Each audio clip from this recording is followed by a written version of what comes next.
Hello people, welcome back. Stefan here, and today I want to talk about some things that I wish I knew when I started out. As you can see, the background is a little different because I need to take care of a little thing that is actually in front of me. So if you're gonna see something back and forth, or if you're gonna hear something, you've been warned.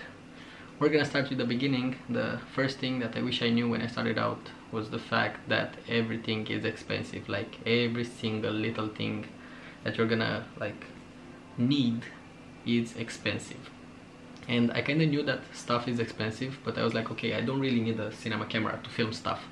But you're gonna see that if you don't have like an amount of money, and my battery is dying, if you're not gonna have like an amount of money aside to like buy stuff in the beginning, it's gonna be like really hard to like make a decent setup. So first thing, gear is expensive.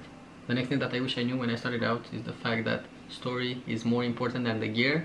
And like everyone is saying, story is king always, so you can put an exclamation point on that.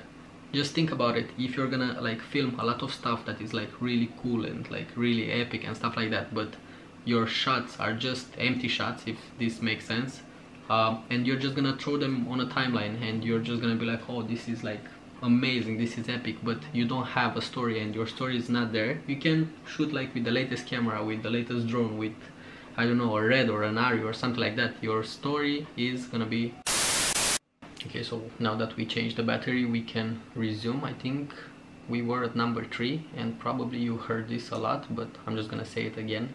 Gear doesn't matter. And even if I'm on the same page with people that are saying this, sometimes gear does matter.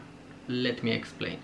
So let's say you're gonna be contracted to, let's say, film a festival, and that festival is in the nighttime. Your camera is not that great and your story is going to be limited. What you're going to do? Probably some of you're going to be like, okay, you can rent stuff, but in the beginning you don't have money to rent stuff. So like I was saying, your story is going to be limited. So even if, again, I'm on the same page with people that are saying gear doesn't matter, sometimes gear does matter. And even if this is like a basic example, I think you know what I'm trying to say. Number 4, well, this is really important, and I cannot stress enough about this thing and how important this thing is. Like, you need to learn everything that you can about natural light, how you can bend it, how you can like reflect it, how you can use it in your own advantage. Now I'm not saying that like artificial light is not important, but after you're gonna learn everything that you can about natural light, then you can use practicals, you can use artificials, you can use RGBs and stuff like that, and you can use all of them. So all of them, they're gonna come like this together and you're gonna have like a beautiful scene. So number 4, learn everything that you can about natural light. Number 5, and I don't see a lot of people talking about this, is how you deal with buyer's remorse. If you can Google it. I'm just gonna Google it right now. So what buyer's remorse is basically that feeling that you have when you're paying a lot on something. In our case, let's say a really expensive lens, and you don't have that instant gratification. I'm just gonna Google the dictionary definition. Okay, so buyer's remorse is a feeling of regret or anxiety after making a purchase. It usually occurs after a person makes a significant purchase, as a home or a car or something really expensive. So